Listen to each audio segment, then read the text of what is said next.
think we've all been in situations to where we fell short.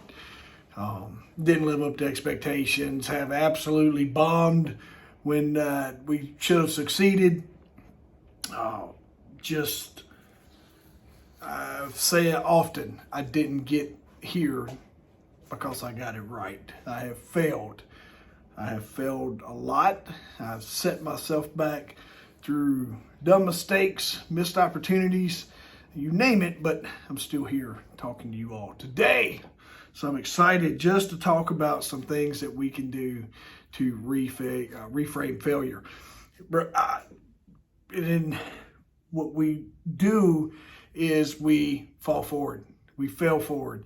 And it's easy to say that and you hear it over and over again, but it's absolutely 100% the best advice is using all those failures as learning moments and things that you can do to help yourself become better. Because look, the ultimate failure is you ain't here to live and talk about this stuff. But if you're still here, failure's going to be part of your life, and we can definitely use those as learning moments, teaching moments, things that we can do to just get better. So, just acknowledging that you have failed, you've fallen short, and it's okay. And let's talk about some things you can do, strategies for reframing failure, embracing vulnerability.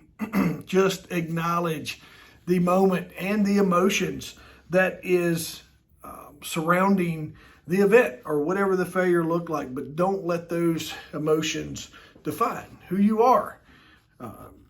Just recognizing the moment, okay to be emotional about it, but understanding we got to put it behind us and move on. Then we want to analyze and learn. It is an opportunity to, if you go back and watch some of my videos, you'll read some content on my website, you're going to see feedback, analyzing and learning from that moment and using that moment to propel you forward. I spent a couple years in a moment of failure that I just kind of kept going back to because it was such a big failure for me that ultimately did not, I learned how to use all the skills I'd learned, all the things I'd done. I learned how to use that moment just to become a better person. Out of that, sometimes when we fail, we're setting unrealistic goals. We want to make $1 million this year. We ain't made our first dollar. So setting a goal that is obtainable, that you can reach, not easily, but still just an obtainable goal that doesn't lead you to failure. Sometimes we set our bar way too high. I ran into that. We all have our measures that we use in our statistics and our numbers from previous years or previous quarters of money, just dollars and revenue coming into a business. And then someone walks in and you did 40 grand in January, and they walk in like, well, we did 40 grand last January, we should do 80 this January. Okay, well, how are we going to get there? Is creating a realistic goal and a path to get you to where you're going to double your revenue.